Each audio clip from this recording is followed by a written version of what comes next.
अस्सलाम वालेकुम dear student. जैसा कि आपको पता है कि हमने मुतालिया पाकिस्तान के हम टोल पढ़ रहे हैं सिलकपार भुट्टो का। अगर आपको याद हो तो हमने थोड़ा सा मैं पहले समराइज कर लूँ लास्ट वाला लेक्चर जो हमने पढ़ा था 1971 से लेकर 1977 तक के जो उनसे माशी इस्लाहात थे उसमें हमने दो पढ़े थे। एक था सनतों को कौमी तहवील में लेना और दूसरा था बेटा बैंकों और बीमा कंपनियों को कौमी तहवील में लेना। आज बेटा जो सा हमारा नेक्स्ट टॉपिक है वो है लेबर इस्लाहात। लेबर इस्लाहात में सबसे पहले तो भुट्टो ने ये जो सा कदम उठाया था ये बहुत ही ज्यादा वैलिड था और इसकी वाकई बहुत ज्यादा जरूरत भी थी।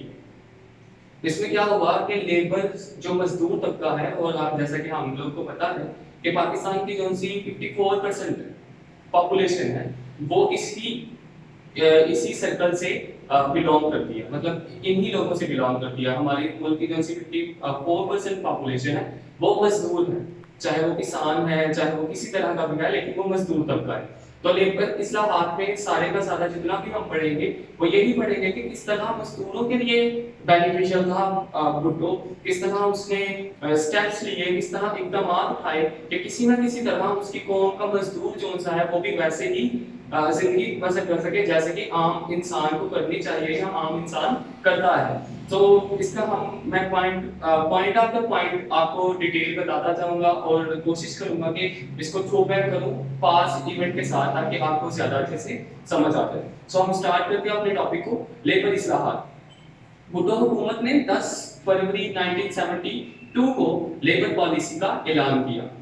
लेबर पॉलिसी का ऐलान 10 फरवरी 1972 को किया गया था और उसमें इसने जो टोटल पॉलिसीज बनाई थी वो 8 थी।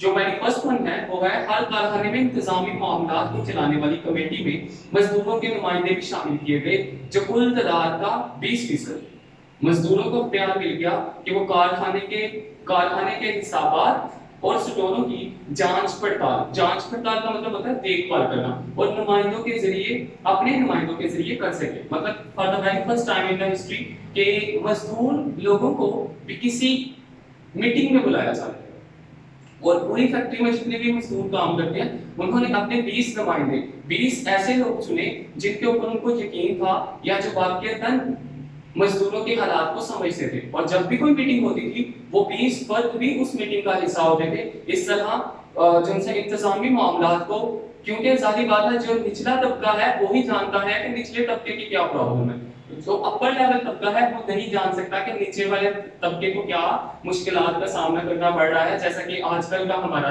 सिस्टम आप लोगों के सामने चल रहा है। लेकिन भुट्टो ने कहा कि जो सी मजदूर होंगे किसी भी कंपनी में किसी भी कारखाने में 20 मेंबर्स की कमेटी होगी जो उसको लुक आफ्टर करेंगे, जो उस तंजीम का हिस्सा होंगे, जो उस जो सा है इंतजामी मामला को चलाने वाली कमेटी का उसके मेंबर होंगे। दूसरा है मजदूरों को हर साल एक तनख्वाह के बराबर बोनस देने का ऐलान किया गया।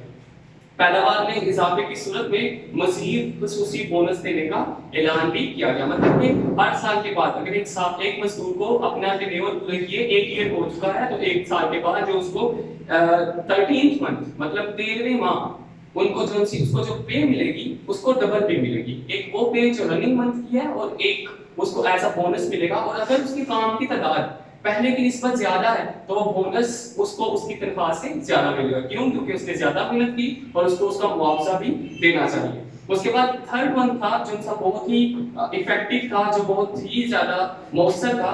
कारखानों में काम करने वाले मजदूरों के औकात कार को नई शक्ल दे दी गई। एक हफ्ता में 54 घंटों की बजाय 48 घंटे काम लेने की पाबंदी आयद की गई। अगर वो अपनी मर्जी से ओवर टाइम करेंगे तो इनको जायद मुआवजा देने की शर्त आयद की गई। मतलब कि अगर कोई मजदूर है उसको पहले 54 आवर्स काम करता पूरे हफ्ते में और अब 48 आवर्स काम करेगा और अगर वो ओवर टाइम करता है, ओवर टाइम से बाद उसकी ड्यूटी है 5 बजे तक, लेकिन वो 5 बजे के बाद काम करना चाहता है, 8 बजे तक काम करना चाहता है, 9 बजे तक काम करना चाहता है, तो कौन से ये आवर्स होंगे इसका उसको अलग से मुआवजा मिलेगा, इसका उसको पैसे मिलेंगे और ये पैसे कौन देगा? वो कंपनी या कंपनी का मालिकान देंगे। हर मजदूर को बुढ़ापे में पेंशन, बीमा, ग्रेजुइटी क्या होती है बेटा? जो उसकी तनख्वाह से रकम काटी जाती है, चाहे वो 100 रुपये महाना हो, 500 रुपये महाना हो, 700 रुपये महाना हो, तो उसको अलग आहिस्ता आहिस्ता सेव किया जाता है, और जब वो रिटायर होता है उस कंपनी से तो वो सारी की सारी रकम को उसको वापस कर दिया जाता है। समाजी तहफ़्फ़ुज़ की स्कीम के तहत तिबी अमराज की सहूलत, तो तिबी अमराज का मतलब क्या था, मेडिकल, जितने भी अगर किसी मजदूर को कोई हादसा अगर पेश आ गया तो वो भी किसकी जिम्मेदारी होगी, फैक्ट्री की ही जिम्मेदारी होगी।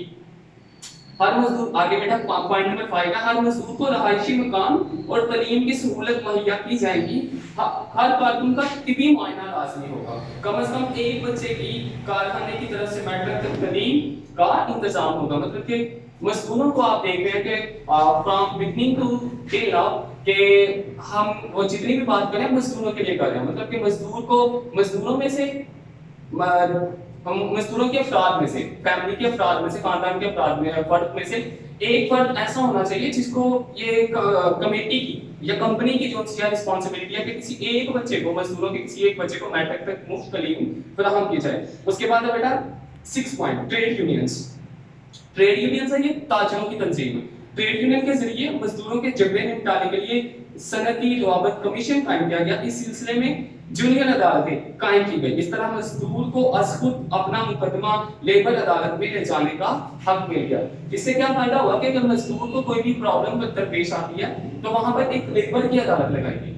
मतलब अगर कोई मजदूर दूसरे मजदूर का इस्तेहसाल करता है, कोई एक ताजर दूसरे ताजर का इस्तेहसाल करता है, तो वो उसके खिलाफ आवाज उठा सके, ना कि उसकी आवाज को दबाया जा सके। इसके लिए एक अदालत कायम की गई जो बहुत ही ज्यादा मुनसिफाना तौर पर अपने फराइज सरअंजाम दें। आगे है शॉप स्टीवर्ड। शॉप स्टीवर्ड से मुराद है कारकुनों का सरबराह जो मालिक से बातचीत करता हो। कारकुनों ने कोई एक ऐसा बंदा चुन लिया जो डायरेक्ट, चलो एक तो हमने जो शॉप पढ़ा, सॉरी ट्रेड यूनियंस पढ़ा, वो तो ताजरों की, मतलब मजदूरों के साथ। आपको जाहिर बात है अगर कोई मजदूरों को कोई मुश्किलात पेश आ रही है, उन्होंने अपनी बात मालिकान तक लेके जानी है, वो उन्होंने एक खास आदमी को चुना जिसका टाइटल या जिसके साथ टैग लगा दिया शॉप स्टीवर्ड का, जिसके बायस मिल मालिकान और मजदूरों के दरमियान पैदा होने वाले मसाइल को हल करने में आसानी होगी। मतलब मजदूरों के जितने भी मसाइल होते थे वो आदमी जाकर मिल मालिकान से डिस्कस करता था। मजदूरों को मुलाजम, लास्ट पॉइंट है इसका बेटा, मजदूरों को मुलाजमत का तहफ़्फ़ुज़ देने के लिए मिल मालिकान पर ये पाबंदी आयद करने का मतलब है लागू होना कर दी गई कि मजदूरों को बरतरफ करने का मतलब है खारिज करते वक्त वाज़ेह और ठोस वजूहात बयान करें ताकि नाजायज बदतलबियों की रोकथाम की जा सके। मतलब अगर किसी मजदूर को उन्होंने क्या नाम देते हैं, बदतलब करना है, खारिज करना है, तो कभी भी बिना किसी ठोस वजह के उसको खारिज नहीं किया जा सकता, बल्कि कोई ना कोई खास वजह होगी और वो वजह सबसे पहले मिल मालिकान को देनी पड़ेगी, मजदूरों को भी बतानी पड़ेगी, जो होती है तब्लीग की हैं उनके सामने पेश करनी होगी, उसके बाद ही उसको बरतरफ कर सकते हैं। आगे बेटा नेक्स्ट पॉइंट है ज़री इस्लाहात। अब हमें पता है कि हमारी ज़री से मुराद है ज़राअत की उनसिया। हमारी ज़राअत की उनसिया वो किसके ऊपर इन्हिसार करती है? ऑब्वियसली मजदूरों के ऊपर, ऐसा ही है। तो मजदूरों को ज़री इस्लाहात का और लेबर इस्लाहात का आपस में लिंक है। वो लिंक ये है कि हमारी ज़राअत में जितने भी लोग काम करते हैं वो सारे के सारे क्या होते हैं, लेबर होती है। तो लेबर की हमने आगे पढ़ ली है कौन कौन सी इस्लाहात, अब इसी बिना पर उसने ज़री इस्लाहात बयान की गई। ज़री से मुराद ज़राअत जहाँ पर आती है वहाँ पर ज़मीन की बात होती है। सो इसमें जैसे हम इस टर्म में या इस टॉपिक में हम जितने भी हम टॉपिक्स पढ़ेंगे, जितने भी सब हेडिंग्स पढ़ेंगे, जितने भी सब पॉइंट्स पढ़ेंगे, उसमें यही होगा कि हम किस तरह ज़राअत मतलब ज़मीन की बात कर रहे हैं, जमीन के किस टुकड़े को किस तरह डिवाइड करना चाहिए, जमीन के किस टुकड़े को कहां पर लगाना चाहिए, जमीन का कौन सा टुकड़ा किसकी मलकियत है या किसकी मलकियत नहीं है। पाकिस्तान की अक्सरियत आबादी का पेशा ज़राअत है। भुट्टो हुकूमत ने किसानों को इस्तेहसाल का मतलब होता है बेटा तबाही से बचाने के लिए दर्ज से ज़री इस्लाहात का ऐलान किया। जो पहली थी जमीन की इंफरादी हद मलकियत 150 एकड़ नहरी और 300 एकड़ बालानी मुकर्रर की। इंफरादी हद मतलब किसी एक शख्स के पास इतनी जमीन होनी चाहिए। एकड़ नहरी जमीन को या बेटा जो नहर के पास हो, जिसको पानी ट्यूबवेल या नहरों के जरिए पहुंचाया जा सकता है। और बालानी जमीन बेटा वो होती है जो जिस जमीन का इंहिसार, जिस जमीन को पानी सिर्फ और सिर्फ बारिश की वजह से मिलता है, उसको बालानी जमीन कहते हैं। जायद जमीन زمینیں زمینداروں سے لے کر مزارعین اور کاشتکار. مزارعین وہ ہوتے ہیں جو لیبر ورک ہوتی ہے, اور کاشتکار کسانوں کو کہتے ہیں. مزارعین کو میں اس طرح بھی سمجھا سکتا ہوں, مزارعین جو ہوتے ہیں جن کو ہم دہاڑی پہ رکھتے ہیں, جن کو ہم دہاڑی پہ رکھتے ہیں فصل کی کاشت کے لیے, اور کاشتکار کسان یا ٹھیکیدار ہوں گے. میں بلا معاوضہ سے مراد بغیر کسی پیسے لیے, بغیر کسی پیسے کے ان میں تقسیم کر دی گئی. مارچ 1976 تک 15 لاکھ ایکڑ زمین کسانوں میں تقسیم کی گئی. آگے بیٹا پوائنٹ نمبر 2 ہے وہ سرکاری ملازمین. اب جو سا پوائنٹ نمبر 2 ہے, پہلا جو سا پوائنٹ تھا وہ انفرادی لوگوں کے لیے تھا, مطلب صرف ایک فرد کے لیے. اب جو سا سیکنڈ پوائنٹ ہے بیٹا یہ سرکاری ملازمین کے لیے. اگر آپ اس کی ہیڈنگ لکھ لیں گے تو آپ کو یاد کرنے میں آسانی رہے گی. اس کا جو سا فرسٹ پوائنٹ ہے وہ سرکاری ملازمین ہے. مطلب سرکاری ملازمین کے لیے کیا تھا کہ سرکاری ملازمین 100 جو ان کے پاس حد کی ملکیت تھی وہ 100 ایکڑ تھی. مطلب اگر کوئی ریٹائر ہو گیا ہے تو ریٹائرمنٹ کے 2 سال بعد اس نے اگر کوئی زمین خرید لیا تو اس کی ملکیت کتنی ہونی چاہیے, 100 ایکڑ ہونی چاہیے. اس سے زائد زمین جتنی بھی ہوگی وہ ساری کی ساری حکومت کے قبضے میں آ جائے گی. وہ سرکاری ملازمین جنہوں نے ملازمت کے دوران اور ریٹائرمنٹ کے بعد 2 سال کے اندر زمین خریدی تھی, ایسے ملازمین کے لیے 100 ایکڑ زمین محدود کر دی گئی, اور باقی زمینوں پر حکومت کا قبضہ ہو جانے کی پالیسی بنائی گئی. فوجی افسران, مطلب جو لوگ جو افسر فوج سے لنک کرتے تھے ان کے اوپر اس شک کا اطلاق نہیں تھا. اطلاق ہونا مطلب لاگو ہونا, شک کا مطلب ہوتا ہے اس قانون, یہ قانون لاگو نہیں تھا. کیوں؟ کیونکہ وہ فوج میں تھے. اس کے بعد بیٹا تھرڈ پوائنٹ ہے تعلیمی اداروں یعنی کالجوں یونیورسٹیز وغیرہ کے علاوہ کوئی شخص مقررہ حد سے زائد زمین رکھنے کا حقدار نہ تھا. لیکن اگر کسی نے اسکول بنانا ہے, یونیورسٹی بنانی ہے, کالج بنانا ہے تو ان کے پاس 100 ایکڑ سے زیادہ زمین ہو سکتی ہے, لیکن صرف تبھی جب وہ زمین حکومت کے نوٹس میں ہوگی. اس کے بعد تمام مالیہ اور آبیانہ. مالیہ وہ ہوتی ہے, مالیہ وہ رقم ہوتی ہے جو حکومت ہم سے ٹیکس کی صورت میں لیتی ہے. مالیہ وہ رقم ہوتی ہے جو حکومت ہم سے ٹیکس کی صورت میں لیتی ہے. اور آبیانہ, تمام مالیہ اور آبیانہ. مالیہ بیٹا وہ آمدنی جو حکومت ٹیکسوں سے حاصل کرتی تھی, اور آبیانہ جو آبپاشی کے لیے معاوضہ دیا جاتا ہے. مطلب اگر کوئی آپ کی فصل کو پانی دے رہا ہے تو اس پانی کے لیے آپ کو معاوضہ دینا پڑے گا. زمیندار ادا کریں گے, مطلب مزارعین اس ادائیگی سے مستثنا ہوں گے. مستثنا سے مراد بری ہونا, اس چیز میں شامل ہونا, مطلب اس چیز کا جتنا بھی ٹیکس ہوگا, جتنا بھی معاوضہ ہوگا, جتنا بھی پیسہ ہوگا, وہ سارے کا سارا, چاہے وہ مالیانہ ہو یا آبیانہ ہو, وہ سارے کا سارا کون دے گا؟ جو اس زمین کا مالک ہوگا. کسی بھی شخص کو استبل ہوتا ہے بیٹا جہاں پر مویشیوں کو ذبح کیا جاتا ہے. مویشی فارم یا اور باغات کے نام پر مقررہ حد سے زائد زمین رکھنے کی اجازت نہ ہوگی. تمام شکارگاہیں حکومت نے اپنی ملکیت میں لے لی, البتہ تاریخی نوعیت کی شکارگاہیں مستثنا قرار دی گئی. مطلب جتنی بھی شکارگاہیں ہیں وہ ساری کی ساری حکومت کے پاس ہوں گے, لیکن جو تاریخی ہیں جہاں پر لوگوں کی عام طور پر جہاں پر لوگ جاتے ہیں اس سے ظاہر بات ہے ہمارے ملک کو بھی پیسہ ملتا ہے. جب بھی کوئی ٹورزم ایسی اسپاٹ بنتی ہے تو ان کو مستثنا قرار دیا, مطلب وہاں پر فری ٹو موو کی آزادی دی گئی. مالکان کو یک طرفہ طور پر مزارعین کو بے دخل کرنے کے حق سے محروم کر دیا گیا. صرف بٹائی نہ دینے والے یا مسلمہ شرائط جو شرائط بتائی گئی ہیں, واضح کی ہیں, کی خلاف ورزی کرنے والے مزارعین ہی بے دخل کیے جا سکیں گے. حکومت نے زمین کے چھوٹے چھوٹے قطعات کو اکٹھا کرنے کے لیے استعمال اراضی کے نام سے نئی اسکیم بنائی. بیٹا چھوٹے چھوٹے قطعات سے کیا بناتے ہیں, مطلب کہ ایک حصہ ہے زمین کا میرا, وہ یہاں پر ہے, ٹھیک ہے, اور آپ کا زمین کا حصہ ہے وہ علیحدہ ہے, درمیان میں فرض کریں کسی تھرڈ پارٹی کا حصہ ہے, اس نے کاشت کی ہوئی ہے. اب میرا اور آپ کا جو حصہ ہے وہ کاشت والا نہیں ہے, مطلب میرے پاس 150 سے زیادہ تھا, انفرادی حق میری 150 ہے, میرے پاس 150 سے زیادہ ہے, لیکن وہ ادھر بچ گیا, اور آپ کے پاس 150 سے زیادہ ہے وہ ادھر بچ گیا. درمیان میں جو سی کاشت کی گئی زمین ہے, اب جو سا میرا اور آپ کا جو سا ٹکڑا ہے وہ فارغ رہے گا.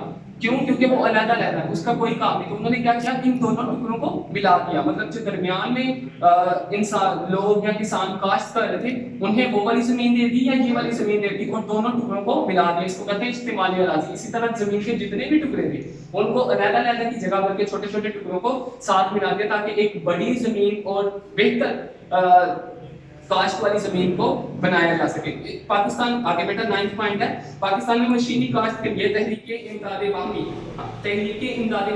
باہمی کا مطلب ہوتا ہے ایک دوسرے کی مدد کرنا, کی حوصلہ افزائی کی گئی. اور امداد باہمی کی انجمن کہتے ہیں تنظیم محفل की मदद के लिए को मुख्तिस करना, मखसूस करना, मतलब उनको कहा गया कि इतनी रकम जन से आपको मिलेगी और उस रकम की वजह से आपने एक दूसरे की मदद करनी है। ट्रैक्टर और दूसरी सरी मशीनरी खरीदने के लिए किसानों और जमींदारों को आसानी के साथ पर कर्जे के लिए, जाहिर बात है आप लोगों को पता है बेटा कि ज़राअत के लिए जब हम हल चलाते हैं या फसल बोते हैं तो उससे पहले हमें काश्तकारी करनी पड़ती है, हमें अपनी जमीन पे हल चलाना पड़ता है, उसके लिए हमें मशीनों की जरूरत है। तो ये मशीनें जितनी भी थी ये जिनसे उस किसान और जमींदार थे उनको एक साथ में दी गई, और ये पहली दफा हुआ था कि लोगों को एक साथ में, मतलब कि वो हाफ पेमेंट कर सकते हैं या 1/3 पे करके अपनी चीजों को वहां पर लेकर जा सकते हैं। हो आप लोगों को समझ आ गई होगी। अगर इसके बारे में बेटा कोई भी बात हुई तो मेरा बेटा लाजमी आप मुझसे पूछिएगा, इसमें अपना फीडबैक लास्ट में दीजिएगा।